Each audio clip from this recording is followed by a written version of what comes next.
You're listening to the We Are Libertarians podcast network. Find all of our shows at wearelibertarians.com.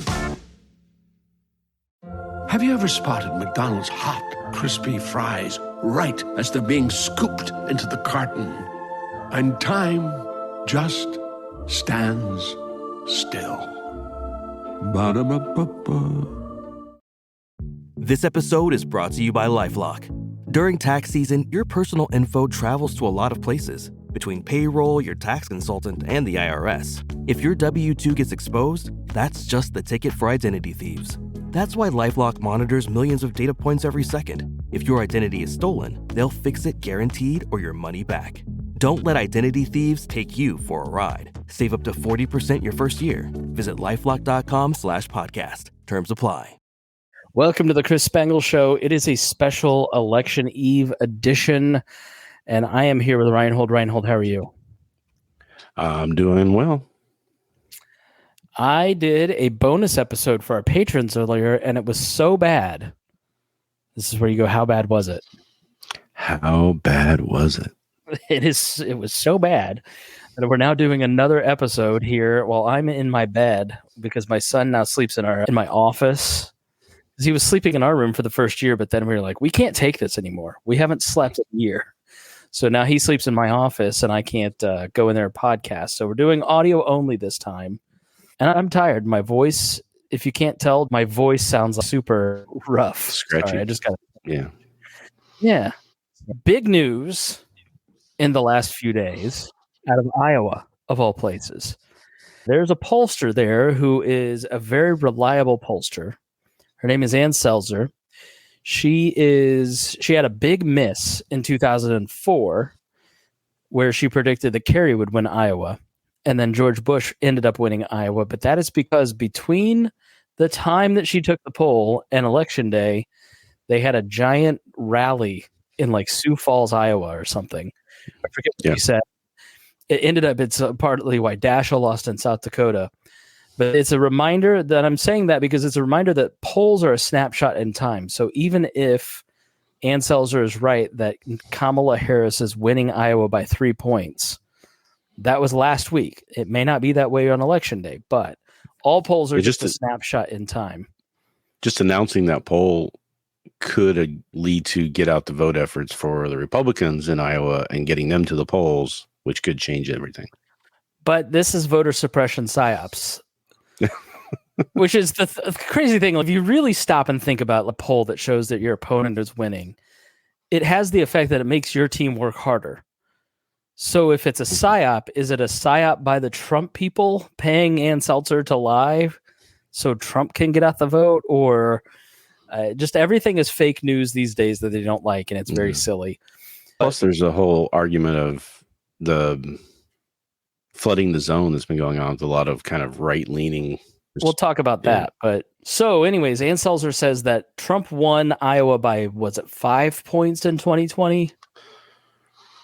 I think it was 5. Yeah, it was. I remember one was margin. 7.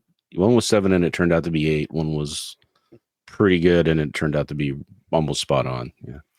Yeah. So Ann Selzer, everybody just assumed Iowa was going to Trump by 3 to 5, and then she has this poll for the Des Moines newspaper that shows Kamala winning the state by 3 points. So Ann Selzer is an outlier poll in all these different polls, which we'll talk about why. But just to give you an idea of her track record, she's the pollster that predicted that Barack Obama would win the Iowa caucuses. She's one of the few pollsters in 2016 to show that Donald Trump was winning. So when she releases a poll, everybody in the country really pays attention because she's very accurate. Why is she accurate? One of the reasons is the way that she actually does the methodology. What most pollsters do, and so we're basically talking fantasy football nerd stuff the night before the election here. You may be listening the day of the election. So we're just going to talk through numbers and what may happen and what all the different polls look like, knowing that nobody knows anything and we can't predict what's going to happen. But this Selzer poll is interesting just because of her accuracy. And it goes against what everybody's saying. And so what she does is she doesn't try to look back at 2020 and then construct what she thinks the voting public will look like in 2024, which is what a lot of pollsters do. They try to guess who's going to come out and vote. What she does is she takes the population of Iowa and then picks her likely voters, which are people who have voted or are going to vote for sure, and then builds her demographics within her poll around the makeup of Iowa. Let's say it's 80% white, 20% African American. That's how she samples it, which is why she's always a little bit different than other people. The big swing in this was older women, especially older white women. And that's an interesting, because obviously things, Rhinehold, are becoming way more polarized between the sexes. There's like a 30-point difference between men and women in this race. Men are going for Trump. Women are going for Harris. I can't think of another election where it was this polarized between the sexes. Obviously, I think abortion plays a lot into that. Donald Trump's outreach to men is reaching across Latino men, black men, typically people who voted for, as a block, voted for Democrats. Also, two of the least reliable voting publics. So if you're a Republican counting on black men to turn out, they're the least likely to actually turn out to vote. For all that talk, who knows how that actually turns out. But possibility of the first woman president is getting a lot of women out too, on top of the Dobbs issue. So I haven't heard a single person say that's their motivation. You may be right, but I just have not heard a single person on TV, in real life, online, anywhere say that they're voting for Kamala because she's a woman. I think it's partially why they're more excited about Kamala than they were about Biden. I think that gives them a vibe.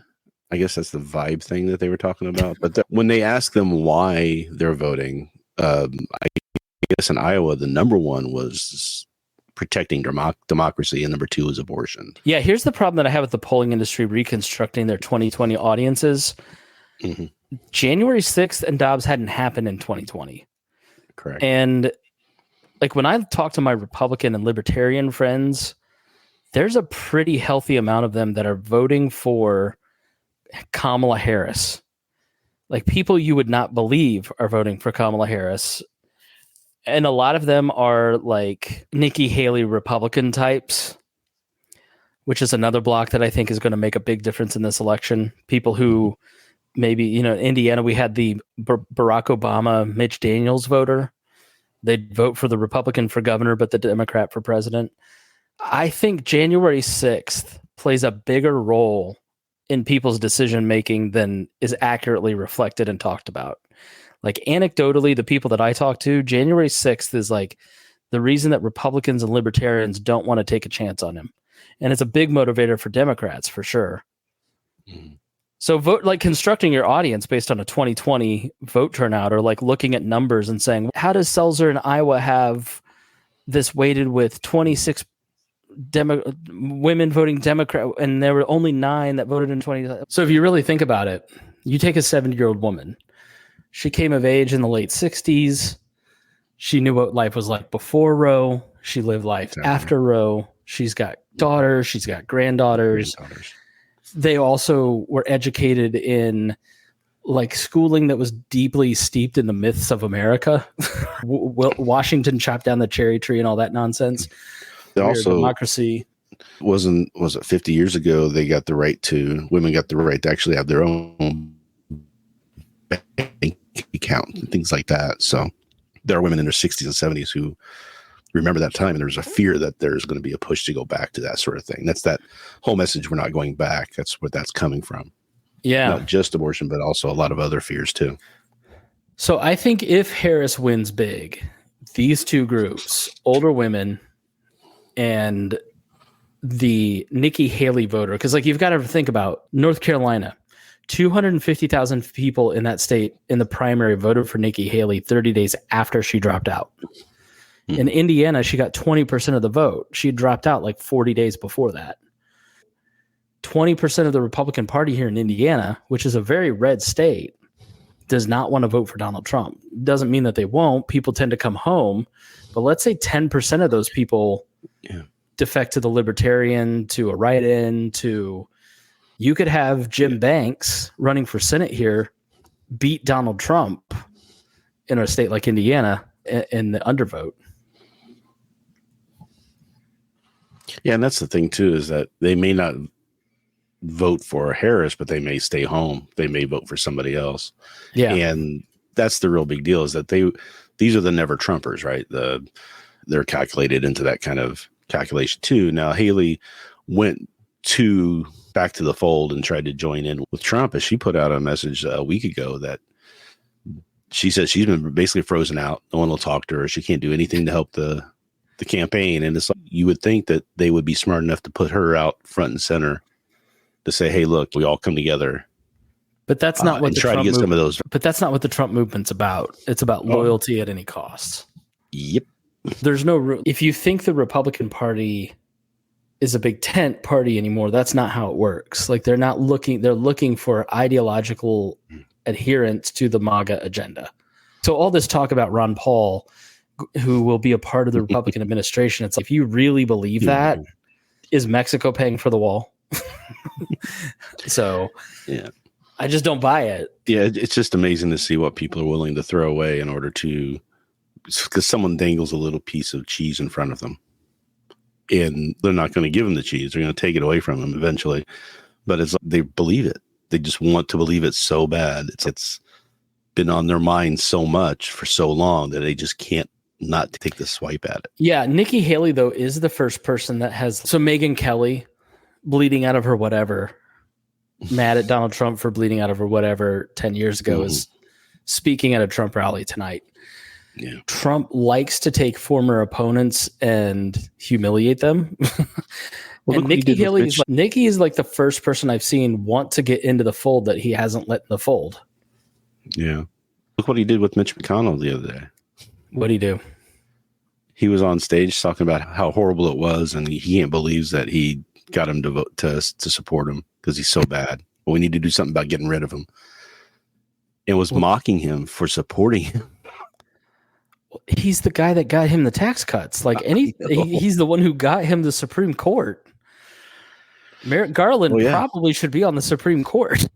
Definitely, yeah. It's just the crazy thing about Mitch McConnell. And like, I'm not saying I'm a Mitch McConnell fan, but if you want to just be clear about how history works, the history of the first Trump administration is that most of the good things that came out of that administration are because of Reaganite conservative establishment people like Mitch McConnell, like his chiefs of staff, Reince Priebus, people that like worked to get him what his agenda, because they were working the way that Washington worked. Those people are not going to be around. Nope. Like the effective people who had networks of power, those people are not going to be in the administration. It's going to be people that are loyal to Donald Trump, who don't necessarily have relationships in the same ways. And I think it's going to be much harder for him to actually achieve things in that second term. And it's just always weird to me that the whole Mitch McConnell thing, because he should thank the guy for actually getting him the good stuff, like tax cuts and the Supreme Court, the stuff that I like, that I thought was good. And he's talking about bringing some of these people up on charges, military tribunals and things like that. That's just hyperbole. You're just a lib. You're just listening to the mainstream media. What do you know? Why are you taking him seriously, you idiot? You can't just believe what he says. He's not going to do any of that. Okay. That really is the fascinating thing, is he'll do all the things that you like that he says, but he won't do any of the things that are bad. The thing is, some of his supporters like those things. They do want to see people drawn up on charges. They wouldn't mind seeing Mike Pence hung. No, they were there on January 6th trying to make it happen. I think the January 6th crowd is like so indicative of the Republicans and the Trump voters that I talk to. There's like the people outside who are taking selfies, who are just having fun with the family atmosphere of the January 6th rally, who are just like, I'm just a Republican and I'm going to vote for tax cuts and my life is better under Trump. And I just listen to Ben Shapiro every day. And so I believe this. And then there's, I've got zip ties. And I have zip ties because I intend to use the zip ties. Like I didn't bring the zip ties for fun. Yeah, they've got. I think that's a much smaller crowd, but those people are there in the Trump coalition. They had bug spray. They had pipe bombs. They had guns. There was all kinds of people prepared for a lot of things that day. Those people that's the thing about January 6th. If given the opportunity, those people would have used those things. They just didn't get the opportunity. So, and there's a funny story about, there's one person, I can't remember his name, but he was like, made a mad dash and got the door closed before they could get in and get to where the senators were at. If they hadn't, they hadn't got that door closed. Guys. Yeah. They hadn't done that like a second later, they would have been in, and who knows what could have happened after that. Yeah. Going back to not Ron Paul necessarily, because I think Ron Paul would say whatever you want, Trump. Like, I don't think that Ron Paul would be necessarily combative with Trump, but I do find Robert Kennedy Jr. to be fascinating that he hasn't been kicked out yet, because he's saying, I've been promised these things and I'm going to be given authority on these things and I'm going to do these things. And that is something that Trump doesn't like. Trump likes to be the one to make the announcement. Trump likes to have the moment. And so for Robert Kennedy, so I really wonder if having those two, I don't ever anticipate Robert Kennedy Jr. actually getting a role in the administration, because I think he's unable to swear fealty to Trump. And you can't have two lead guitarists in a band. It just doesn't work. Somebody's got to play rhythm guitar, and Robert Kennedy Jr. is not that guy. But the other take on that is, there are things in running the country, running the executive branch, that he really doesn't care about. And those things are probably things that RFK Jr. really does care about. So he's okay, let him have it. He can do it and do what he wants to, as long as he's getting things done, and go for it. Because you remember, this is Trump's second go around. He's not supposed to be able to get a third. He's not running for election. He's not re-election. He's not running for poll numbers. He's just going to do what he wants to do, because he's running for legacy. Yeah. So as long as it's not going to break his legacy, he's going to let him do whatever he wants. So do you think that Kennedy being on the ballots in some of these swing states will actually, like, I know in the Iowa poll, for instance, Chase Oliver had 1%, Robert Kennedy had 3% in that poll. Yeah. He may still get those votes, because there are people who just will not pull the Trump lever. I know there's people I've talked to who are still writing in RFK Jr., even though he was pulled from their ballots, because they're not going to vote for Trump. But there's going to be enough people who do swing it. And I always look at those. It's funny, because you look at those polls and people are going to do 1% for Chase, 3% for RFK. Then the election results come out and they're a third of that, because people get in there, they start thinking about it, they get in the ballot box and they go, man, I can't have Harris in there. So they'll pull the trigger on the other side. Yeah. That's why because we do this all the time on the libertarian side of things, where we see those numbers and we think, oh, we're going to do good. And then you get in there and they do the vote. Oh, we're polling at 8%, and then you get 2%. Yeah. People go home. That's a recent thing, because it used to be, was it 2012 was the first time we got to near 1% since 2000, or since 1984. Yeah. So that's how long it had been since we even sniffed 1%. So everybody's like, we're only getting 3%. I'm like, you don't understand how good that was. Yeah. We were swaying elections. Those 3% were literally deciding who won some of these states, one way or the other. And that's when you get them to say, okay, now we're going to listen to you and incorporate some of your messaging maybe in there. And that's what they think is happening with Trump. And Trump is just using that through Wayne Allen Root and Steve Bannon. Right? Yeah.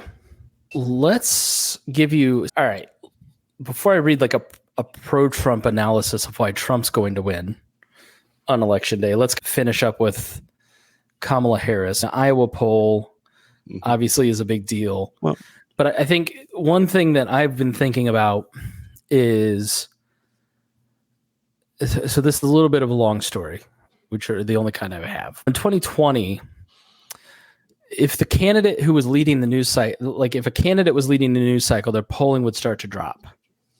So anytime Biden was a news story, his poll numbers would drop and Trump would go up. Trump was flying under the radar and people were talking about Harris and is she doing interviews, or she's not that good, she's not that strong. And then Madison Square Garden came around. Now, look, I don't personally think that a lot of opinions were changed by a comedian's joke, but it certainly did shift the narrative around Trump, and people started paying attention to what Trump was saying. And so like in the last week and a half, You've got, he wouldn't mind if somebody shoots the media. Liz Cheney having guns trained on her. Now, what he meant was something that I agree with, which is don't be a coward in your office in Washington, send men to war when, you'd think differently if you had 9 guns trained on you. But this is what Trump does. Like, Trump will say things that he knows will get him in trouble. And he says it with enough vagueness that it gives everybody an out. And so when people go, this is obviously like a dude talking about his opponents getting shot, his people have enough wiggle room to look back and go, no. And so it's right. Sort that's of what they say to the press and to the defense of it, that internally those people are going, yeah, that's what he was I doing. Wouldn't mind if she got killed. Yeah. You and I both have been in the libertarian world a long time. You've been at the meetings with how they talk about the Cheneys. He said he shouldn't have left the White House despite losing. He called Kamala a prostitute yesterday. Technically he didn't. Oh, one of the people there did. He said that. He said he shouldn't be. She didn't work at McDonald's, and somebody yelled out she worked on the corner, and he started laughing and said, "I love this place." That's right. Okay. You're right. I remember that now. You've got obviously the RFK stuff. Yeah. Like, it just, I think what it's done is I've seen in my own conversations with people like an exhaustion of, I posted the status of one of the reasons I'd like to see Trump lose is because I'm just tired of talking about him. Mm-hmm. And I'm tired of the overreaction on this side and the gaslighting on this side. And so somebody commented, "Oh, you just want him to shut up because of liberal temper tantrums." They're not tantruming. Yes, they're tantruming, but they are tantruming because he is an a-hole. Right? Like if right. Do you want your kids to be like Trump? And if you literally say, "No, I would not want my kids to be anything like that," I'd put them in timeout. I would send them to a military school. I'd do something to knock that out of them. Why are you voting for that person? Yeah, so I think of the people now, obviously 3/4 of the voters in Georgia cast an early ballot, which is a crazy number. Like over 3 million people voted early in Georgia. And I wonder how many people vote. It's 40% of people vote early. How many people like change their mind? I got in trouble with a bunch of right-wing people on my Twitter. I said, I was watching some Sunday TV morning news show, and one of the pundits was saying she had heard that a group of Hispanics in Pennsylvania had voted for Trump, but were so ticked off about this joke and the finding out about the mass deportations that they were now knocking on doors for Harris. I have no idea if that lady's telling the truth, but I'm sure like maybe there's 4 people out there that's the truth for. But I've always wondered like if people vote one way and like how many people regret their vote, which is why I don't vote early. Like I'm not voting for president. Yeah, I had heard one story. I had heard one story where somebody came into the polling place and was asking to get their ballot back so they could change their vote after the Puerto Rico joke. I don't know. I still don't. I told her she couldn't do it, but there's 200. I know you don't think there's a lot into it, but there's 500,000 Puerto Rican descent in people in Pennsylvania. Why take that chance? And that's the thing about the Trump, the way he's been running his campaign is that it works for a while, but it works in certain ways, but it also is it falls in upon itself if you're not careful. And what I'm seeing, irrespective of the campaigns that you see, the people in the rallies and the news media and everything, the get out the vote effort by the Democrats have been huge. And the get out the vote effort by the Republicans have been very weak, very disorganized. In several states, they've relied upon Musk's new PAC, America PAC, who are going out and just doing, they don't know what they're doing, and they're making a lot of mistakes, and they're not getting they're getting fraudulent data on who's getting their doors knocked on. They're not getting good work done because they're lying to people who they're hiring. There's just a lot of things there going on that I think is going to be more telling about how this is going to go. Yeah, this happened in 2020. Remember, like I remember doing this episode in 2020, and it's like, here's all the reasons that Trump ran a bad campaign, and it doesn't matter, right? Everybody's going to think it's stolen, which we'll talk about in a minute. But the get out the vote effort is incredibly important in a race like this because everybody knows Trump, and because they know Trump, they either Trump or they hate Trump, or they are in the middle and will like he's just a known quantity. It's not like 2016 where it's what have we got to lose? We know the old order isn't working. Yeah, he could be a centrist. Let's take a chance. And he'll be tempered. Case. Yeah, he'll be tempered by the people around him, which was true for 3.5 years. Yeah. Yeah. So he is. So I listened to the Daily by the New York Times last week, and they did a documentary style in Maricopa County. And the Maricopa County Republican chair there was giving this lady a tour of their operations, of their war room. And what was interesting is they are not focusing on getting out the vote. They're doing some getting out the vote efforts. But the thing that they are mostly focused on is election security. And the reporter made the point of they're a little bifurcated in their mission, whereas like the Harris people are allegedly on Friday, the Harris campaign knocked on 800,000 doors in Pennsylvania. There's 5 million homes in Pennsylvania. I find it really hard to believe that the Harris campaign knocked on 1/5 of all the doors in all of Pennsylvania. There's some inflation going on there, but there are lines. Like I've seen the pictures of people in line just to get in to be a canvasser. They hired 90,000 people this weekend to be canvassers extra. But you've got $1 billion in your war chest. Your get out the vote effort's really robust. And what that does for you is that means that you have people checking on your voters on election day. Hey, did you vote? Okay, you voted early. Cool. Oh, you didn't vote early. Can I drive you to the poll? Oh, you're going to vote on election day. Yeah, they get the data on who voted early, so they can know to go to the people who haven't voted yet. They get a list. They know who those people are. So they see that you haven't voted, and so somebody from the campaign calls you, and that's really important when this race is going to be decided by maybe 20,000 people in 3 different states. And so if you have 90,000 people that showed up to volunteer to make those phone calls and drive people to the polls, that is going to be really hard for the Trump campaign to outmatch that but they're counting on, and this is a must listen. I think you go and listen to it. They're going to be able to sue enough of these ballots off to win the state. So if they lose Michigan by 20,000 votes, what they've done, well, let me take Maricopa. Let me continue on at that. So in Maricopa County, this guy was like showing her their server room. And they've set up like cameras on every ballot box, which I'm not necessarily against. I think that's like a good thing. But like, if you've invested this much time and money into cameras and ballot integrity and lawyers, like you're going to use it. And so what you're going to get out of that camera system is somebody going to the bathroom that then gets pulled out of context and sent like wildfire around the internet tomorrow saying, see, this person was stealing boxes of ballots when they were moving a file folder box across the room. Or a USB stick, which is what happened with the workers in Georgia last or the fire alarm goes off and the sprinkler system is activated. So Georgia's already had like 3 challenges already in the last week trying to get people knocked off the ballot. Yeah, Trump's lost 19 lawsuits already.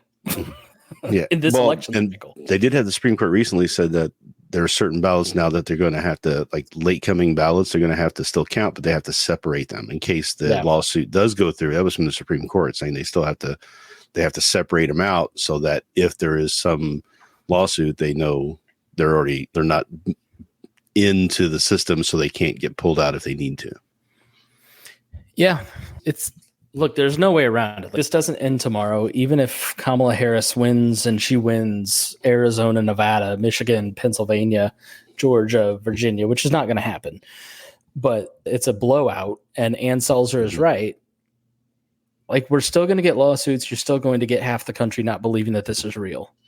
Like, you can't put that toothpaste back in the tooth. Like, when we were talking about this stuff at the end of 2020, like, I remember us being shocked that 20% of Republicans thought that the election was stolen. What's that number now? 80% of Republicans? Yep. 90? It's pretty large, yeah. So, and it was all the Republicans were also against. They were wanting to make sure all the people who committed violence on January 6th were put in jail too. Then now they're switched over and they want them all free. They want them all pardoned. They want them out. Free the patriots.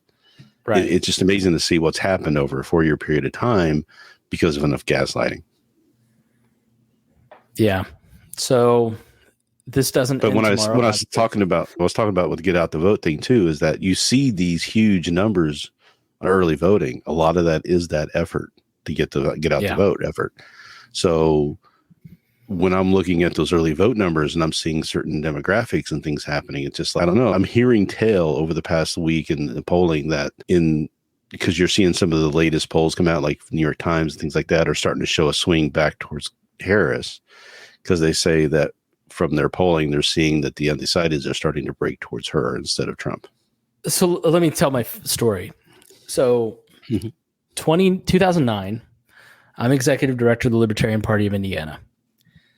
And a Republican city councilor, Ed Coleman, comes to the LP and says he wants to switch parties. Awesome. He represents 1 million people. He's an at-large in the 12th largest city in America. He instantly became the largest office holder, representing the most people in the party. And when he ran for re-election in 2011, we moved him down to a district. We all decided, like, this would be the best. Reserve resources. We can't campaign in the whole county. Let's just do a district. So Ed's home district. Ed had been a ward chairman for a long time of the county GOP. So you've got a precinct, which is like a local area of people. Then above a bunch of precincts is a ward chairman, and then a county chairman over them. And so Ed runs for office, and he gets his butt kicked. He gets like 20% of the vote in a two-way race, which is well below what he should have done. What a libertarian candidate in that would probably get 30, especially with all the money. We were running TV ads, mailers, all kinds of stuff. And what we found out in doing our post-election dig was that we didn't factor in the fact that Ed had been an asshole in that district for 12 years. Ed was a jerk. I don't know if Ed's still a jerk, but Ed was a jerk then and had rubbed a lot of people the wrong way. So do you think he tried coming to the Libertarian Party because he felt like he was getting pushed out? Yeah, he wasn't getting his way in the Republican Party. And so he came to the Libertarian Party to be a big fish in a small pond. And we could never get anything done because he had rubbed all the city councilors on the Republican side the wrong way. He lost all of his assignments. And he was difficult to handle as a campaign manager. It was a lot of work managing Ed. Yeah. But what we didn't factor in was just how many people he defended in that district. And so you sit there and you go, look, we have, as a party, for the first time, canvassed most of the houses in this district. We have mailers. We have TV commercials for the first time as a party. And so to get 20% was just like, what the heck, man? Yeah. And it wasn't just straight ticket voting. It was personal against Ed. And I wonder if him being in the news cycle over the last week and a half just makes people go, you know what? He's just an a-hole. I don't want to go through 4 more years of debating what he said when he clearly said what he said, and I don't care. I'm just exhausted by it. Mm-hmm. And I can't take the risk. There are 4 decisive issues in this campaign. It is abortion, immigration, January 6th, and the economy. And the coalition of voters in the Trump campaign is based on immigration and the economy. And which is ironic. Yeah, but people look at it like my brother and other people. They go, I was doing better back then. I'm not doing well now. And it doesn't matter that you explain that like the inflation was caused by Trump shutting down the economy and sending everybody stimulus checks. They don't quite compute that because the inflation really hit under Biden. But I just think there's a lot of people going, I can't take the risk with this guy. I can't take the risk. It's not worth my peace. I know I can get by with Kamala. This is just the way that things are. It's been this way. We'll wait her out for 4 years. It's the same calculation people made with Biden. Yeah, he's not my favorite, and he's probably going to die in office. But it's at least I don't have to think about him every day. I don't have to think about her every day. And it was nice that year or two where it wasn't like daily on the news what was said last night. Who's Trump pissing off now? That sort of thing. You're telling me you're going to do tariffs and you're going to do mass deportations and you're going to prosecute your enemies and you've got an enemies list and people are getting shot. After January 6th, I just can't take the risk. I'm not surprised that things are breaking Harris's way. Now, Harris has to really drive up Democrat numbers. She's got to turn out Democratic voters, and she can't afford to lose any of them. Yeah. What are some of the polls that you've seen? And I know the exit polls and everything out of Georgia and some of these other places. To me, when I see these numbers, they don't look that much different than 2020. I don't see any kind of major shift in the Georgia stuff. Like I can play a video from John King at CNN where he's showing stuff, and the numbers are pretty identical in terms of 2020. It's not like there's this one big shift that way or this way. There was a record number of black early voters in 2020, and I don't know if that's just shifting the same number of black people will tend to vote Democrat. It's just they're time shifting their vote. I don't know. It's part of that, and it's part there was a lot more white vote early this time too. So it's making those, because everybody's like, well, I'm expecting to see over 30%, and we're seeing 27, 28%. And I think that was because there was a lot of early voting that would normally, like in 2020, they held back because they were told not to vote early. They were told not to vote mail in on the Republican side of things. So you get these people out there that swings the numbers a little bit. But when the numbers finally, I think they're starting to catch up and be more realistic. But we're seeing there's some indication that some male African-American vote is starting to go towards Trump, but there's a stronger female black vote coming out to make up for it. So no Democratic president has ever won without without black women. No Democrat ever wins. So Ron Brown. Go ahead. When you look at some of those polls, there's one, the right keeps throwing up Atlas. And we were looking at some of the numbers and the methodologies for the Atlas polls and why they're consistently 2 or 3 points more Republican in their polling. And this is the firm that keeps getting called the most accurate. They're estimating that they call themselves that. Yes, they're based out of Brazil, first of all. And what we're seeing is that in their methodology, they're showing that the African-American vote is going to go like 60-40 for Trump or for Harris instead of 80-20 or something like that. They're shifting that based off of their demographics and their makeup of what they see as the voting bloc. They're making those changes. And I think that's causing those numbers to shift. Again, to go back to what we talked about earlier, they're predicting this is what the black vote will do. So this is how we're weighting our poll. We're oversampling because black households, for instance, don't typically participate in ratings. Black households count double. Hispanic households count double in TV and radio ratings. So that's why when you look at the ratings, like black stations and Hispanic stations usually are at the top because they're weighted extra. And that's what a lot of pollsters are doing. They're weighting on what they think, how they think the electorate will look.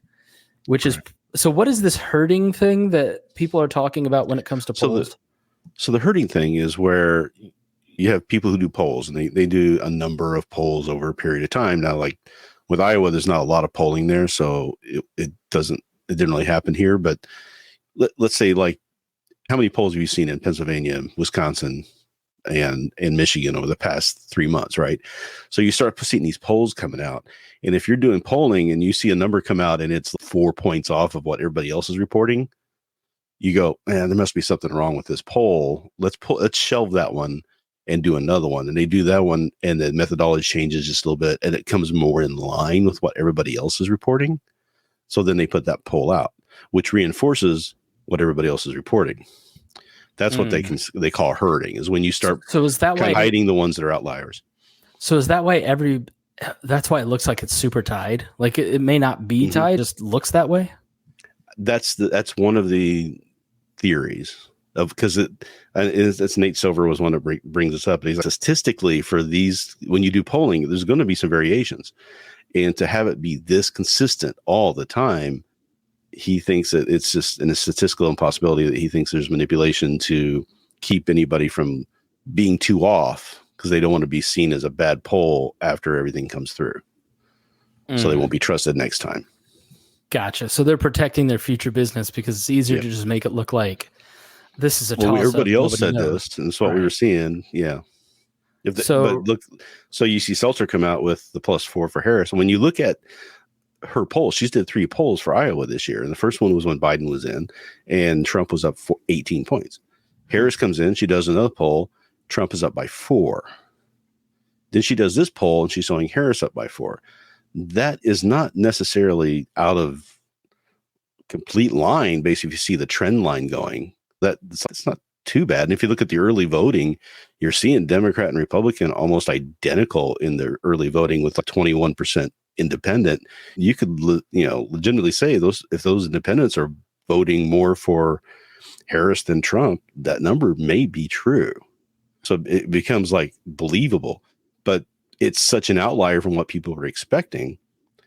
Some other firms may have pulled that back and changed it and redone it or something, reran the numbers to see what they missed or see if they made a mistake somewhere, maybe adjusted something and go, okay, now we're seeing Trump by 2 or Trump by 1. That's safer to do because that's what everybody thinks is going to happen. It's going to be a Trump state. So why come out with this? She was confident enough in her numbers and willing to put her reputation on the line to put it out there. Yeah. So Ron Brownstein is somebody that he writes for The Atlantic, somebody that every election season I like to listen to. I think he's really good at breaking down the complex demographics of an election. And so he wrote an article in The Atlantic called The Improbable Coalition That Is Harris's Best Hope. And so I think he summarized really who these two campaigns are going after. Trump is betting heavily on his ability to combine his historical advantage with working white class voters with improved performance among working class Black and Latino voters, especially men, and polls show him making progress towards that goal. Harris hopes particularly in the key Rust Belt battlegrounds, Rust Belt meaning southern states like North Carolina, Georgia. Sun Belt is like Arizona, Nevada, and then blue wall states are Michigan, Wisconsin, Pennsylvania. Harris hopes particularly in the key Rust Belt battlegrounds depend on preserving enough of her party's traditional advantage among striving minority voters clustered in the biggest cities while expanding the Democrats' edge among the affluent families who step out of their gleaming SUVs at the Whole Foods and Panera Bread a few stores away. Across all the battlegrounds, Trump is pressuring Harris with a powerful pincer movement. From one side, the former president appears poised once again to record towering margins among largely rural working-class white voters who are frustrated with higher prices and drawn to his vitriolic attacks on immigrants, elites, and liberals. From the other direction, polls show Trump with an opportunity to make those small but potentially pivotal gains among urban voters of color, particularly men. Harris is unlikely to repel that multi-front assault unless she can further improve on Biden's already significant 2020 margins in the suburbs around major cities from Philadelphia to Phoenix. So in other words, the way that because he has shifted the map of where Republicans and Democrats used to be, he brings in a lot of rural and working class white people. He's now making inroads into Hispanic and Black circles, especially amongst men. And Harris's best bet in repelling that, she's actually overperforming. Is really, white liberals, places like Hamilton County, Indiana. So Hamilton County, Indiana will be one of the first places to report. Tippecanoe County is also a good county to watch here in Indiana. That'll give you a bellwether of where things are going. But Hamilton County, I'm not going to get these numbers exactly right, but 2012 with Mitt Romney voted 33 points. There's a 33-point gap between Romney and Obama in 2012. Very Republican area. A lot of Republican power came out of Carmel, Fishers, Noblesville, Hamilton County. Trump in 2016 was like 14 points. So 33 to 14. 2020, it was 4 points. And I have heard rumors that the Republicans have given up on winning Hamilton County. Okay, so this is... Look, I'm trafficking rumor and gossip at this point, but if Hamilton County goes Democrat, that's a sign that Harris is driving that number up in these suburban areas, driven by women. And there's so another area too. Where is that? And you talk about the rural areas, and the rural areas going for Trump. There are a lot of farmers who got really screwed on the last time he put in tariffs. Yeah. and they remember that, and they hear tariff now.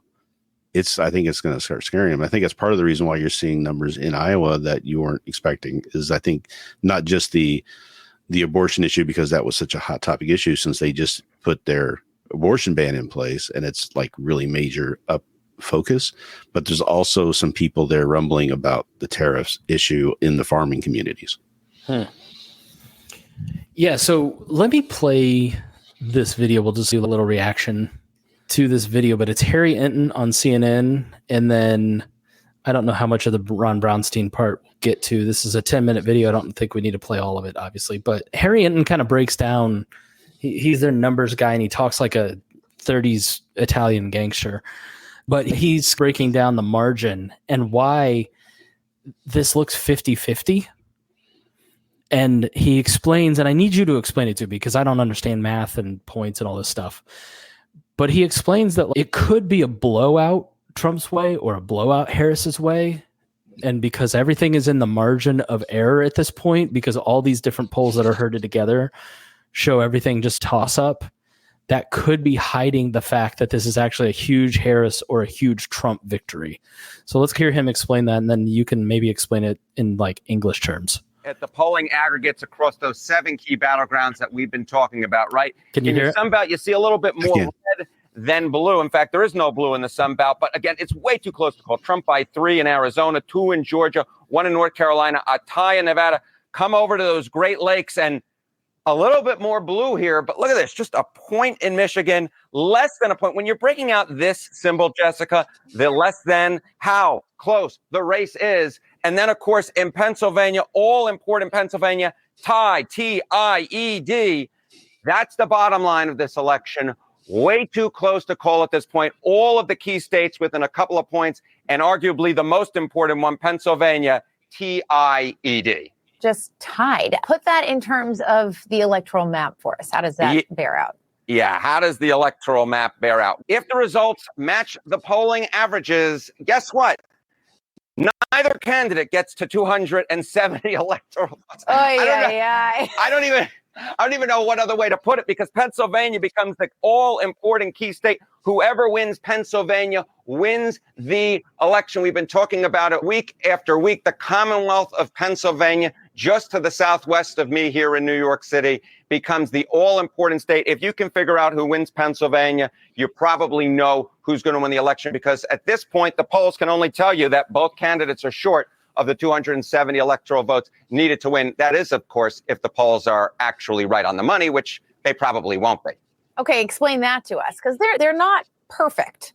No, they are not perfect. Let's go through history, right? Let's go back since 1972 and look at the key battleground states and say, how off were the polling averages?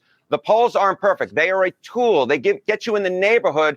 But when the race is this close, when all the key battleground states are within 3 percentage points, that's within the average error band. The average error band for state polling average since 1972 is, get this, 3.4 points. 3.4 points. And then if you talk about a margin of error, like a 95% confidence interval, we're talking about more like plus or minus 9 points. All of the key battleground states are within this error band, and they're actually within the average error band as well. So let's talk about what happens if you have an average error and apply it to the electoral map, right? If we have an average error and Donald Trump benefits from the average error, guess what? He gets way past 270 electoral votes. He gets to 312. Why? He carries all the Great Lake battleground states. He carries the Southeast battleground states in North Carolina and Georgia, and he carries Nevada and Arizona out west. But of course, Jessica, there's no guarantee that the polls being off would necessarily benefit Donald Trump, even though they did both in 2016 and 2020, because they could, in fact, the polling miss could benefit Kamala Harris like it did the Democrats back in 2022. If there was, in fact, a polling miss that benefited Kamala Harris, an average polling miss, she'd get north of 300 electoral votes. Look at that. She'd get to 319. Why? She'd carry the Great Lake battleground states, right? She'd carry Wisconsin, Michigan, Pennsylvania. She'd carry the Southeast battleground states, Georgia, North Carolina. And she'd carry the Southwest battleground states of Nevada and Arizona. So the bottom line is this. The polls at this point to a race that's way too close to call, but an average miss in either direction could turn this into an electoral college blowout. We just don't know at this point. Okay, so nobody knows anything. No, that's the problem with polling. Is everybody says polling says this, but when you're talking those percentages, all these polls are plus or minus 3%. So that's a Sometimes 6-point more. swing. Yeah. But in their methodology, they state this is accurate to up to 3 or plus or minus 3%. So that's a 6-point swing in any of the numbers that they're giving you. One way, it could go 3 one way, it can go 3 the other way. And when the states are 1%, or coming in 1%, 0.5%, 2%, that could easily be the other way around. They could be off that much. And in those demographics that are putting together, the methodologies are putting together, what they think that the electorate looks like, if they're off, they miss something, they don't catch the late turn towards one of the candidates that they may see if they were doing the polling a little bit later. When you have those things happening, this could change either way. And I know that we talked about it before when we did the last show, was that this consensus is if they're off, it's going to be a blowout one way or the other. It's not going to be like a mix where it's going to be off for Harris in this state, but Trump in this state. And don't we really need it to be?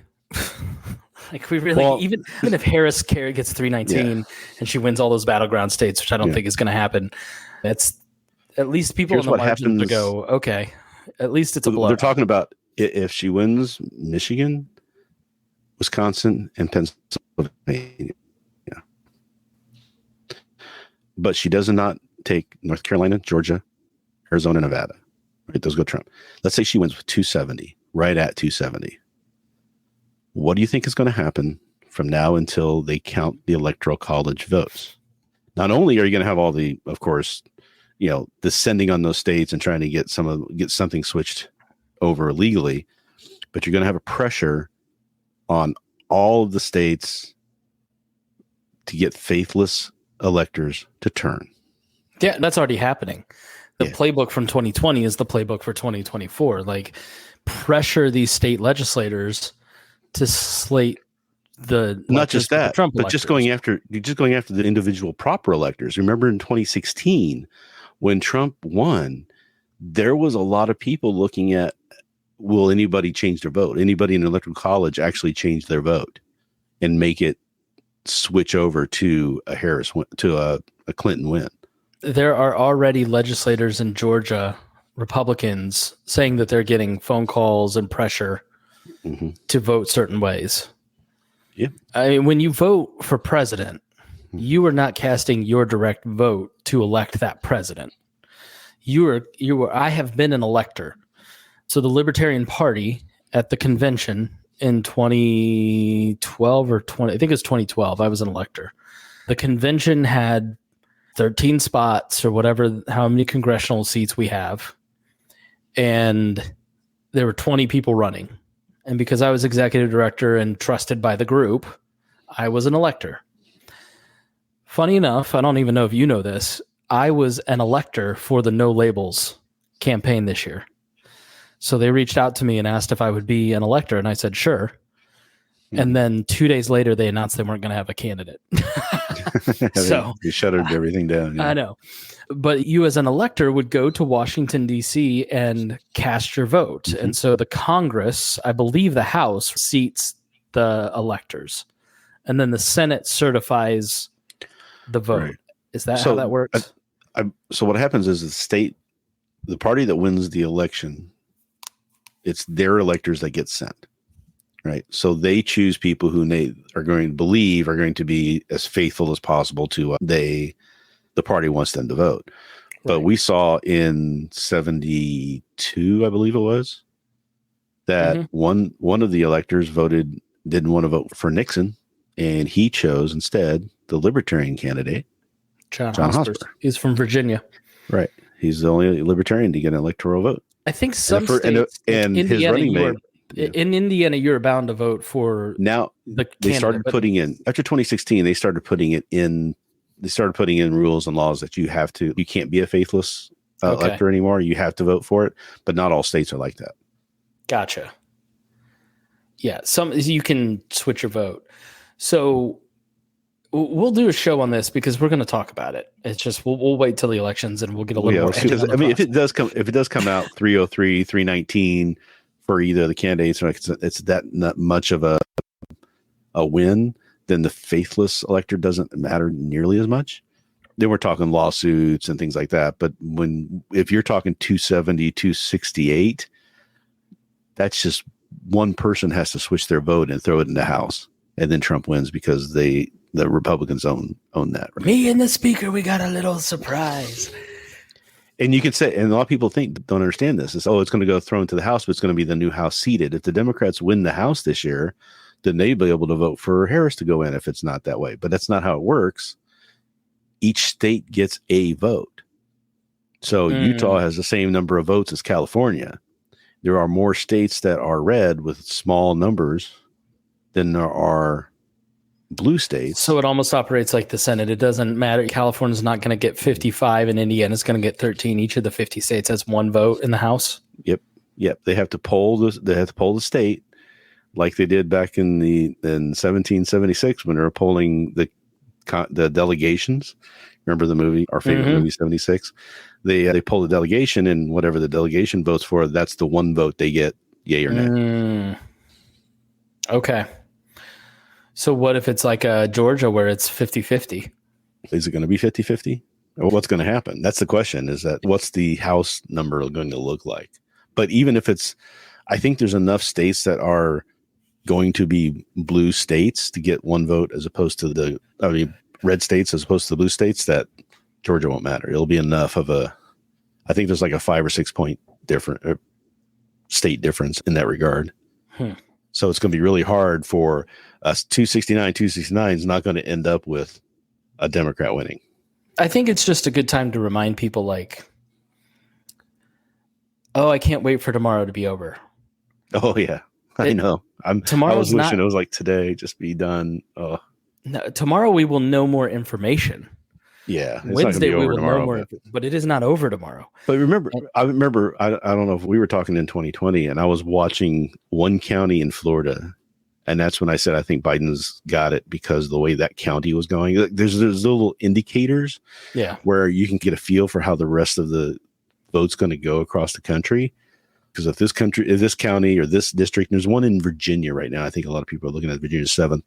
If that's going to be like the bellwether, how's this election going to go? And you can get a good feeling for it, but it's not by any stretch of the imagination going to tell you for sure. It's just going to give you a feel for how it's going. And if for some reason they call Georgia early for Harris, I think it's a blowout. But if it's not, then we're in for a long night looking. So I've got a 24-hour pass to the Cook Political Report. I can give you a login if you want, but they have counties to look at. Fayette County, Georgia, Carrabba's County, North Carolina, Nash County, North Carolina, Muskegon, Michigan, Bucks County, Pennsylvania, Cumberland County, Pennsylvania, South County, Wisconsin, Maricopa County, Arizona, and Ozaukee County, Wisconsin. And so they also have like a hour by hour breakdown. So 6 p.m., Indiana closes first. Watch Tippecanoe and Hamilton counties. Watch the Indiana governor's race. 7 p.m., Georgia, Virginia 7th District. 7:30, start watching North Carolina. Because remember, North Carolina in 2016, when it went for Trump, that was like, Lenz and I just started laughing. So this is going to Trump. Florida apparently counts votes really quickly. Osceola County is one to watch in Florida. I think that's around Orlando. Yeah, there's one in the north. There's one on the northwest that you can look at too for a good indicator. But I don't think we're going to learn a lot from Florida this year. I think because just the way the Florida is and the way it's run. But there's going to be a lot of other places to get good information from. I saw Trump saying they really need to have all the votes counted by 9 p.m. If they don't have 9 p.m., it's all stolen. Dude, okay, so Wisconsin, Milwaukee's county, whatever the county is, has, I think it was like 100,000 ballots to process that they can't process until the polls close. Milwaukee, this is what people need to understand about the blue counties. This is not what it was not rigged. It's just the people are ignorant of how votes are counted. Yeah. In Marion County, you have 1 million people. In Rush County, you have 30,000 people. It takes longer to count ballots in Marion County because of 1 million people versus Rush County. And there's more people packed into these precincts than other places. Marion County always reported last when you're watching results for the governor's race. Center Township, where I live, the most blue area of the state, always was the last to report. It wasn't an indication of fraud. It's just that there's way more people that live in Center Township than there are in Henry County, Indiana. When you have a county like the county I grew up, the townships I grew up in, we're talking couple thousand people. You can almost hand count that, right? The first people who vote on election day, right? They already know who's going to win that little district because there's like 25 people there, right? Somewhere in New Hampshire, isn't it? And it was funny because Catcherd's on Twitter the other day saying these people already have all these votes in. If they can't get this count done that night, what's wrong with them? It's like the Republicans have made it illegal for them to pre-count any votes that come in. Because they don't want anybody knowing what the numbers are because they would keep it secret. They think that it's going to leak and they're going to find out how many they need to win and blah, blah, all that conspiracy stuff. So they're not allowed to touch the mail-in or early ballots. Even though all these people voted early for this period of time, they can't count them yet in a lot of these states. It all stems from Nixon because in 1960, there are very real thoughts. Now, there's been audits since then to show that Kennedy legitimately won Cook County, Illinois.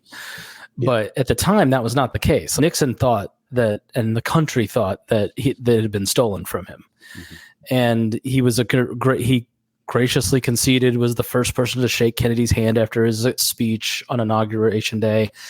But that made him exceedingly paranoid, and the party very paranoid about illegal voting. And so from the late 60s on, you've had this 40, 50-year history of Republicans trying to things like voter ID and printers. I grew up with the whole Democrat Chicago voting, the dead people are voting and all that stuff. It's an old joke that I always thought was true until you go back and look at the history. And it's like they did an audit on Georgia from 2020 to see how many illegals voted. They found that there were like 12 people who registered who weren't legally authorized to vote, and 8 of them voted, or 7 or 8 of them voted. One Chinese national just tried to vote, and they caught him and are deporting him. But but his vote's going to count because it was already in the system. They can't pull it out, so they don't know how he voted. But yeah, that's one person. It's these people. Why would you risk? Why? So to finish my point. Yeah, Republicans are the ones who have secured the ballot box, and they should be commended for that. So it's funny that they're the ones casting doubt on this stuff. And then if you're an illegal, why would you show up with your ID to vote? Why would Kamala Harris be the person that you're going to risk your freedom for? It doesn't, like, they're just things that we have to stop and look at this stuff and go, let's just really think. That's what they talk about, illegal alien crime, right? It's like, do you think these people are sticking their necks out? Because the minute they get caught, they're going to go. So why would they do that? They're going to keep their head down. They're going to be quiet. They're going to do what they can do and not. It's like it used to be the joke if you're driving drunk or something like that, you be more careful because you don't get pulled over, right? So that thing where these people are not sticking their necks out for a couple of bucks here or to try and steal something there. It's just not going to happen unless they're truly desperate. So let's give kind of an opposite opinion from a surprising source. His name is Henry Olsen, excuse me. And Henry Olsen is a famous never Trumper. So I was surprised to see him write an article in the New York Post about how Trump's going to win. He's a ballot counting guy. His podcast is, let me see what his podcast is called, Beyond the Polls Podcast. So he's a conservative guy who's just a never Trumper, and he's borderline TDS-y about it. Like almost as bad as Rhinehold. Nobody can be that bad. Yeah. That guy, man, you can't listen to him. So actually, look, there's a video. I haven't watched the video. I was going to read the article. My voice is just so tired that it sounds bad, but let me play the video for you.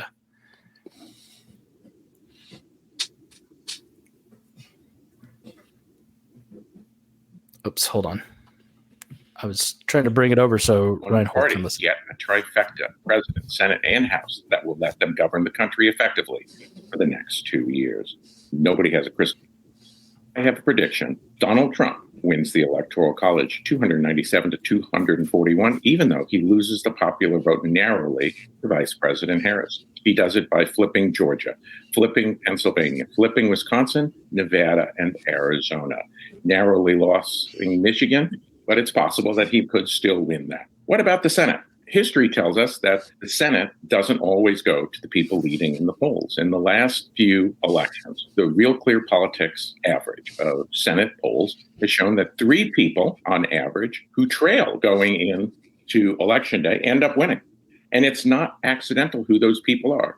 10 of the 11 races that had come from behind wins go to the candidate from the party whose presidential nominee either won the state in a presidential year or carried the state in the previous year. In other words, party trumps person in today's senatorial election.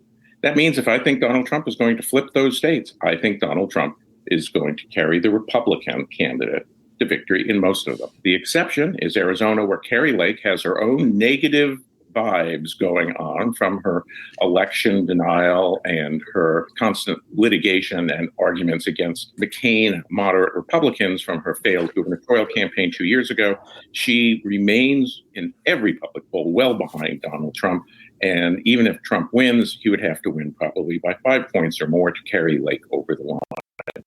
In every other state, if Trump wins by a point or so, he'll carry the Republican. That means Dave McCormick wins in the Senate. That means Sherrod Brown in a state that Trump will probably win by 7 to 11 points, loses in Ohio to Bernie Moreno. That means that Eric Hovde beats Tammy Baldwin in Wisconsin. And that means that Sam Brown, the man who everyone wrote off about a month ago, becomes the next senator from Nevada. What about the House? The House is going to go in line with the presidential popular vote with a twist, which is that if Harris wins by only 1 point, it's really a jump ball, but I think Republicans will keep control, that they'll add a couple of seats, maybe as 5 to 7 to the 221 that they have coming in. Of course, House races don't get a whole lot of polling, so we could see a lot of stuff going on there that we can't figure out. But if Harris only wins by 1, that's 3 points less than Joe Biden won by. And there's more than enough districts that Trump will carry that I would expect that would counterbalance many of the losses that Republicans will get in seats that they hold, that Biden and Harris both carried and will carry. How will this translate? How could this be wrong? What I'm doing is mainly taking a look at where the national partisan advantage is that for the last century, Democrats have gone into virtually every election with an edge in partisan identification. Sometimes it's small, like 1 point in 2020. Usually it's larger. There's a lot of evidence that in the last 4 years that flipped. If we have an even partisan split, which would be the second most Republican electorate since 1932, that's the margin that I'm looking at. But if there's even 1 point difference, if there's more Republicans in the electorate than there are Democrats, then it could be even better for Trump. It could mean a 56th Senate seat and another state in Michigan. Of course, if it's worse, if there's a very high turnout of Democratic groups that don't usually participate even in presidential years, Harris could do better. And if Harris does better, the margins are fine enough that Trump could lose. But I think the balance of the evidence says this is a good field for Republicans. America has seen the Democratic Party in the last 4 years, and it's willing to give Donald Trump's Republicans a chance. And that's what my prediction is. Trump 297, Harris 241, Republican strong majority in the Senate, and they get the trifecta that they crave. Hendrix Gin unveils Hendrix Grand. Yeah, so he's basically saying, I would say this is a function of COVID, that people like Danica Patrick, the race car driver, somebody that's never been political. I've interviewed Danica Patrick. I've been around her. Don't think much of her. Not very nice person, at least back then, 20 years ago. She's voted for the first time in her life, but she's somehow speaking at the Hamilton County Lincoln Day dinner. Like, why you would have somebody speak that just got into politics 6 months ago, it's beyond me. But there's somebody that has been activated to be a Republican in the last few years. And I think you can tie a lot of that directly to COVID. I just think the effect of people being woken up during COVID grew the Republican Party, is what I just heard Henry Olsen say. So what did you think of his analysis? He's saying the Republicans is bigger, and so therefore the Republicans are going to win. 50 seats, and will you be able to handle it? It is what it is if it happens, and I can see that as a possibility. I don't see that with what I'm seeing. But when you look at the difference, you say, oh, now more people are coming out and registering as Republican or identifying as Republican. They're missing that there's a lot more people who are claiming to be independent than there ever was before. So who are those independents and who are they going to vote for? So you got a lot of activated Republicans, but you also got a lot of disaffected Republicans and disaffected Democrats who are tired of all this negative politics. And who are they going to pull their ballot for when they go in the ballot box and they have the two choices? If they're really checking out because of that, and they've got activated to go out and to get out the vote, or for seeing the way the campaign's been running, I think they're going to go more on the vibes side as opposed to just the constant negativity that they're hearing. But that, like I said, it could go either way. It's that close on, it's been years that we've been so close 50-50. I guess it's really rare in this country that it's been like that. There was a period of time after Jefferson got in, there was that period of time where they were mostly in charge for the 3 or 4 presidential elections and stuff like that. But being this close has really been a rare thing. So there's going to be a lot of things that come out of this. Either if Trump wins, then there's going to be a huge reckoning on a couple different fronts, especially on the Democrat side, maybe some bifurcation of the parties. We might see something like that. If it goes the other way, I think without Trump running for a 4th time, I don't know if he gets a 4th chance, his age, and just the fact that he'll have lost twice now. No, he's going to run. But that's the thing, is that you will see what's going to happen. Yeah, but what's going to happen to the party, right? Is the Republican Party going to split? We've seen splits in the past in history from things like this happening with a populist leader, Andrew Jackson, that sort of thing. You see these things happening if you look back at the timeline of the parties and how they evolved over time. There could very well be a bifurcation there. So I don't know what's going to happen at the fallout of this. As far as Trump winning this, he could very well win it. I'm surprised that he was even nominated, that the Republicans put him back up again, but it is what it is. People are gravitating to him. They want that. And I'm like, okay, if that's what you want, if Trump wins, you're going to see what a lot of people have been talking about, I think. They're going to love it. That's what they want. They want, right. I think a lot of people are going to go, oh, I didn't think, I thought, like we had said before, I thought he was just joking about some of this stuff or being hyperbolic about some of this stuff. When they see it play out, I think it's going to have a different effect. Like when I talked to a family member about Trump and I said, okay, here's how he achieved the economic success of the first term. Those people won't be there. And he's also going to do this over here. He's going to do that and this and that. And then when they hear it, they go, oh, because they're not paying attention. They're not listening to you and I follow this stuff really closely. We listen to him. We watch him. I think that the mistake that people make is, oh, you're just buying into the media narrative. Mm-hmm. No, I watch Trump's rallies and I'm disturbed by what comes out of his mouth. And I don't want him to do the things that come out of his mouth. I'm not bamboozled by the Washington Post or whatever. Like he's the objectionable one. It's not a narrative that's being spun. It's that he's a grotesque person with horrible policies. Let me clean something up. I got Norm Ornstein and Henry Olsen mixed up. Norm Ornstein is the former Republican TDS guy. Henry Olsen is a National Review writer, Commonwealth Foundation, vice president of the Manhattan Institute, works at the Ethics and Public Policy Center. So he's a little more right-leaning than I made him sound like he was. So not a big deal. I think I still wanted to get that perspective, and I thought his point was interesting, but just wanted to make sure that I got confused. No, but to continue on that, I think there are a lot of people who are just, okay, it got overshadowed by the Puerto Rican joke. But I think one of the most disturbing things that I saw was the 60 Minutes piece with the guy that's going to run his immigration department saying, how are you going to separate an illegal from their families? We'll deport the whole family. Yep. Okay, so you're going to deport American citizens from Idaho or Ohio to Colombia where they don't have citizenship. Yeah, they're not going to be citizens. How is that going? There is an executive order that's going to strip them of birthright citizenship because they didn't earn it because their parents were here illegally.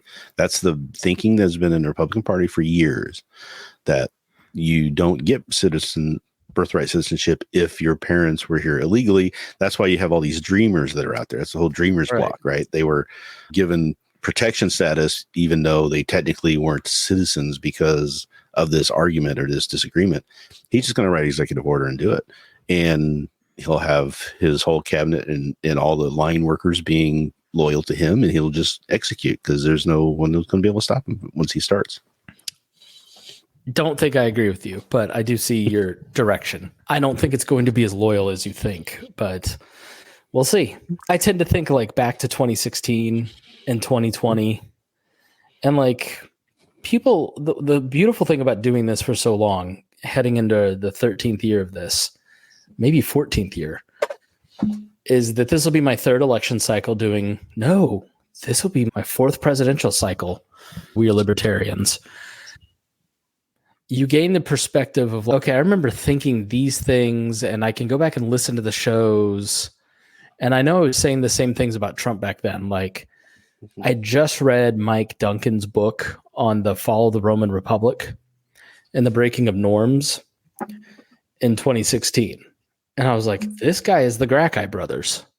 And I was really anti-Trump in 2016. It really bothered Greg because I was like, if this guy gets elected, it's going to be really bad. We will not be able to go back. And that's been totally right. There's no doubt that if he gets elected again, it's going to change things in good and bad ways, but mostly bad.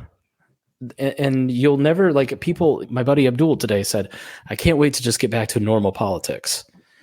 Yep. And I said, you have to just get over that. You have to disabuse yourself of that notion. Like, we are never going back to 1984's election. Like, we're never going back to the West Wing. That politics is never coming back. It didn't really exist. Mm-hmm. Like, we're heading into a much different type of politics and a different type of government and a different type of society. It's going to look different. It's going to be good. It's going to be worse. It's going to be better. It's going to be just different. But I think people really need to prepare themselves mentally that every presidential election is now going to be like this. It's going to be real tight, and it's going to be contested, and it's going to be a lot of lawyers. And when you hire lawyers, Rhinehold, they're going to want to be used. Like, people, the Republicans and Democrats didn't spend 4 years building systems, camera systems, lawyer teams for no reason. They're going to find something because they paid these people. They're going to invent. They're going to find something. They're not going to find anything. But I don't know if I agree with you on a lot of that, because if you go back, there's been populist movements in the United States before that have led to what we thought was going to be this is the new normal, and then it changes. And remember back, it was 2012, 2008 when McCain ran, and there were people telling at a rally saying that Obama's the devil or was going to destroy the country and is a horrible person. And McCain stopped him and said, no, he's not a bad person. I know him. I just disagree with him. You don't do that. And that's the type of policies I think people would rather have. It's just not going to happen when you have this kind of populist leader revving up the populist movement inside of the United States. We just need to, what happens when that populist leader goes away? Because J.D. Vance isn't going to be able to carry it. DeSantis couldn't do it. Trump is unique in that regard, where he's so able to gaslight people and push their buttons enough to motivate them to do things. I don't know if anybody else can. And if he's no longer in the picture, I don't see that continuing too long. It starts to get back to a more normal. All right. The populist movement is always going to be there. That's the whole thing, because that's when in the libertarian movement, it's always been there, right? The Pat Buchanans, the David Dukes, those types of things, Lee Rockwell's, those have always been an underlayer of society. They just got motivated from the Tea Party on to have a more power and more voice. I don't know if it sustains continuously from now going forward. I think there's going to be reckonings and changes over the next couple decades. I may not be here to see it, but I think it's going to happen that way. All right, my dude. What do you think? Do you want to make a prediction? Is your prediction? I think you said Harris was going to win. What have you changed your prediction? I have the feeling. No, I have a feeling, just like I did before, that the late undecided is going to break for Harris. I think the polls over the past 2 days are starting to show that. The Times Siena poll is showing Harris up in all three of the Michigan, Wisconsin. I think Pennsylvania was still even, but they were showing her ahead in North Carolina and I think still ahead in Georgia. Don't know if that's going to hold out. I don't know what's going to happen. Those numbers are too tight based off that polling. I don't know if the polling's right. I think the polling is off. I'm looking at down ballot stuff that doesn't match. I still have the feeling that Harris is going to win, but I will not be surprised at all if Trump wins. Yeah, I don't think there's any way to predict it, but so I just did a map, one of those map thingies. Mm-hmm. I think in 2020. Yeah, I think Donald Trump is going to win. Let me see here. Let me pull this up. All right, let's just reset this and go through it. How about that? Reset map. All right. I don't know why they do this weak thing, like blurring some of them out. Just make them red or not. Leaners and things like that. Yeah, I don't care for leaners. Make a decision. All right, giving her New Hampshire, Trump. All right, so we're going to go to the swing states. Mm-hmm. All right, let's start with Nevada. I think it's going Trump. What do you think? I think it's going Harris. Okay, I guess I'll do another one then. Hold on. Let's do your little map. All right, so you think it's going Harris. Mm-hmm. I think it's going Trump. Arizona. I think it goes Trump, but barely. Okay, so we both agree that's going to Trump. I think Trump's going to run into the same issues that Kari Lake has with election denial stuff. I think it's going to be close, but I still think he's going to pull it out. I think it's an interesting thing where there's going to be down ballot races. So Iowa, one of the theories in Iowa apparently is that they have very contested congressional races. Mm-hmm. And abortion is a huge issue. And I forgot to mention this earlier, but in Iowa, there was an abortion law, a 6-week law put into place in the summertime that's been very controversial there, which is why you saw since her last poll so many women move. Mm-hmm. But the person I was listening to, I forget who it was, basically, I think it was maybe her, saying, yeah, the congressional races here are going to bleed into the presidential race and can influence the race. So Kari Lake in Arizona is such a loon and so disliked there. That may affect the race there. Yep. Okay, so Wisconsin. Harris. Me too. Mm-hmm. I think she's going to win Wisconsin. I think there's a bleed over for Mole. What's his face? Michigan. I still think it's Harris. I think their community breaks on election. Yeah, I agree with you. I think the Dearborn community and the Muslim vote is, I think, one of the real wild cards in this, because Gen Z is hard to poll.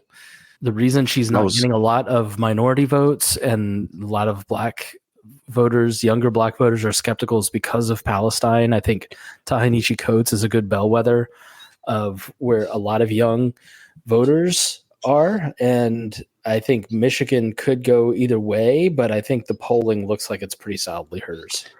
You know, when I see the breakout polling on the Muslim community, it's like 40 Kamala, 40 Stein. And I know that she's going to get a lot of votes, but I think when they get in the ballot box, it's going to be like when people say they're going to vote Libertarian, they're going to get in there and go, I just can't take a chance. Yeah. All right. If it wasn't a close state, I would say, yeah, but it's not a close state. So yeah. Georgia, because of all the early voting and the turnout, I still think is going to go slightly Harris. Okay. I know a lot of people probably disagree with me on that. I think it's going back to Trump. So I'm 252 Republicans, 251 Democrats. You're 270 Democrats. So you already have Harris winning. I doesn't need Pennsylvania. Don't. North Carolina? The polling I'm seeing and the fact that they're spending so much time there, that Trump has been there trying to defend it and Harris has been there trying to take it. I think the momentum is on that side. And I think she's going to squeak it by. Okay. She almost got it. Biden almost got it in 2020. I think she slips it over. All right. I think it's Trump. Mm-hmm. I think he's raised the floor. And I think some of these southern states, you're going to see a lot of turnout. There's nothing in the early voting that has made me go, oh, it seems fairly on the same pace as in the past. Right. Okay. Pennsylvania is all we got left. Go ahead. Right. What you're going to say. I was going to say in North Carolina, remember Trump won that by like 0.25% or whatever, because that was the one I got wrong in 2020. And it was off by such a small amount. I was really frustrated. So I remember that. So that was really close. It could just swing over. You never know. But for Pennsylvania, I think it was really tied until the Puerto Rico joke. I think that's going to push it over for Harris. Okay. So although I'm of in mind because I know that Musk is spending a lot of money there, but I don't know if he's good at what he's doing. He's new into politics. I don't think he's going to be as effective as they would hope. And I think, like his ad calling her the C word. Yeah. Ooh. Yeah. That wasn't great. And I think the Puerto Rican joke with 500,000 descendants of Puerto Ricans in Pennsylvania, I think it might push it. Now, see, I heard there are 270,000 Puerto Ricans in Pennsylvania. I've seen over 450,000, but Puerto Rican descent. All right. So you've got Kamala is at 308, Republicans at 230. Mm-hmm. All right. Do I pick Pennsylvania for Trump, which would make Trump the winner at 287? Or do I pick Harris, which would give her the win at 270? Mm-hmm. You know, comes down to the soccer moms in Pennsylvania. Yeah, I think I'm going to buy what you're selling. I think Harris was there all day today. Yep. And they've been a huge ground game there too. Yeah. And the late breaking people are going for Harris just because it's too much Trump. Mm-hmm. All right. So I think I'm giving Harris 270, Trump 268.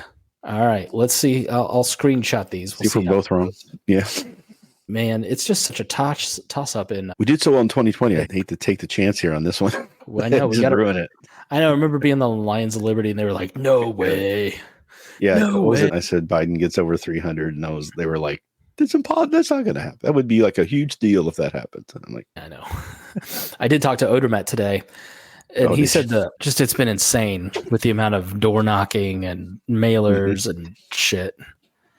Yeah. So. You remember if one certain person we know is still living in Pennsylvania, maybe it would be different. That extra vote could swing it. Gosh, who do we know that lived in Pennsylvania? Used to, at least. He doesn't live there anymore. Okay. You tell me off air. All right. Sorry for my voice, everybody. Yeah. I'm just raspy. My voice is worn out. You know how it gets. I saw an ENT this year, actually. Said, why do I lose my voice for a month in the wintertime? And she said, you're an Afrin addict, so that dries out your nasal canal and burns off your nose hairs.